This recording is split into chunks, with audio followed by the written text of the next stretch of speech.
Morning, church. How are we all going today? Yeah, nice. For those who don't know me, my name is Daniel, and I'm here to share with you on my journey with God. 2 months ago, Euge's email about baptism caught me off guard in a way that made my stomach turn. You see, with everything that had been going on at church, I got the impression that my baptism had been postponed indefinitely. In my mind, I thought, well, I don't mind that, because that meant I didn't need to face my old enemy of public speaking. It was a win-win. But the notification of that email brought along with it the elephant in the room. You see, for as long as I could remember, I struggled to answer basic questions like, how did you become a Christian? Or why are you a Christian? God forbid if someone asked me, how's God been working in your life? Maybe it's my perfectionism, my fear of being judged, or my acute sense of feeling that I wouldn't stack up to those feel-good yet outrageous drug dealer redemption stories.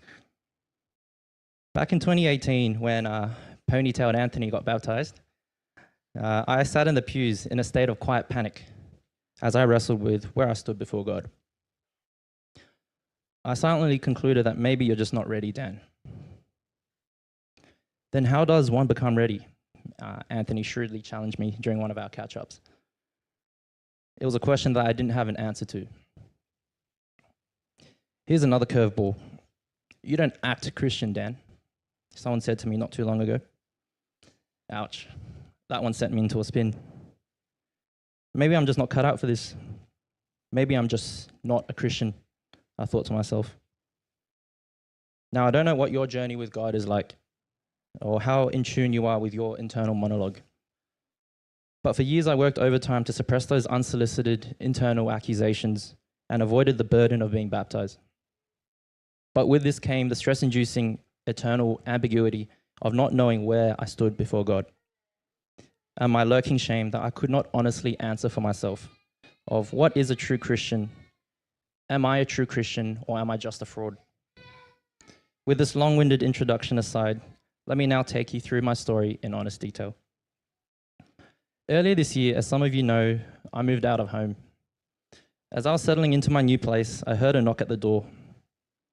Now before me stood an intimidating figure with a mask on his face, a baseball bat in hand. Now anyone with common sense wouldn't dare to let him in, right? Well, for some unknown reason, I did.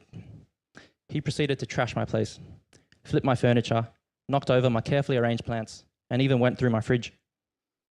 And I just stood there with my feet frozen to the ground. Well, after coming to my senses, I wanted to find out who the stranger was. I asked him to take his mask off.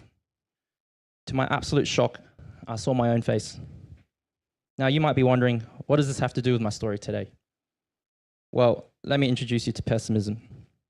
This is not the first time pessimism came over uninvited to my place. In fact, I've known him since I was a kid. But like how a stray cat that brings in a dead rat, pessimism lingered like a bad smell, sat on my couch and pulled me in for an unwanted chat. Before long, he introduced me to his close friend, Introspection. Now, Introspection was crafty.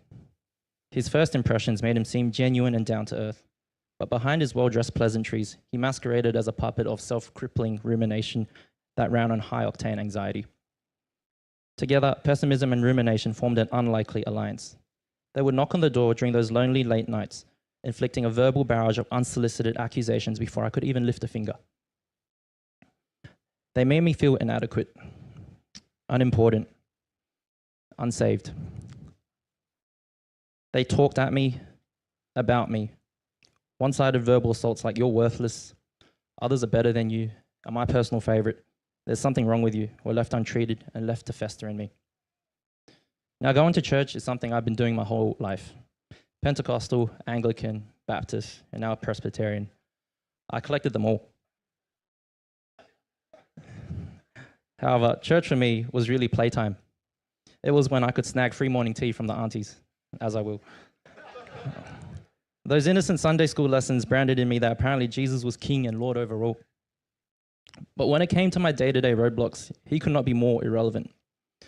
When I'm at work with patients, the last thing on my mind is the gospel, especially in a society that is so hypersensitive to any worldview that isn't theirs. Sure, I declared with my tongue that Christ was Lord, but I kept him at arm's length when it came to real life matters. Surely he could not understand my struggles with depression and anxiety, the pressure to fit in school and university, and my perpetual uncertainty in whether I made the right decisions at the intersection of life.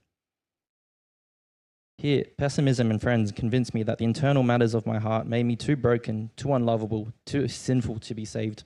I needed to firstly fix myself up before I could even consider Jesus. That's why I couldn't get baptized. So you can imagine the palpable surprise I got when I opened the Bible up to Romans 8:26, which says, "In the same way, the Spirit helps us in our weakness. We do not know what we ought to pray for, but the Spirit himself intercedes for us through wordless groans."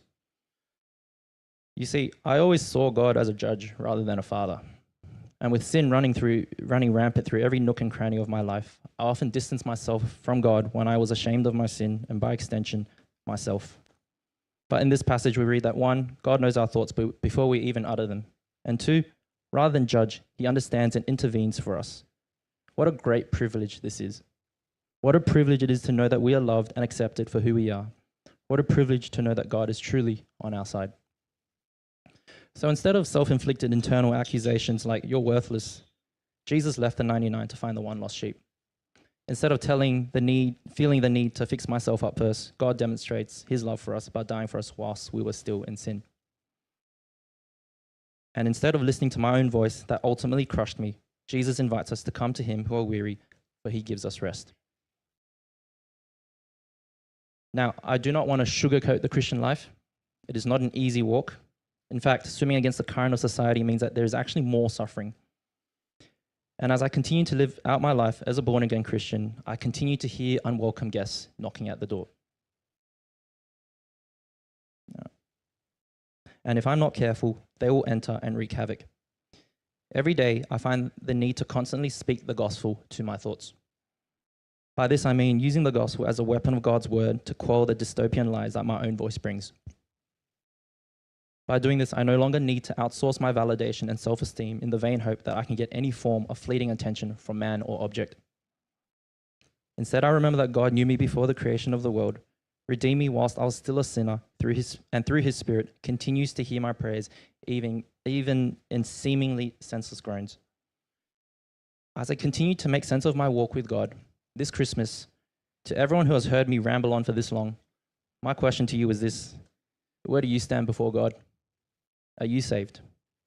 Not do you go to church or do you think you're a good person, but are you saved? I want to finish by referencing the last verse and how deep the Father's love in my attempt to make sense of my brokenness and Christ's life-giving sacrifice on the cross 2,000 years ago. Why should I gain from his reward? I cannot give an answer, but this I know with all my heart: his wounds have paid my ransom. Thank you guys for listening.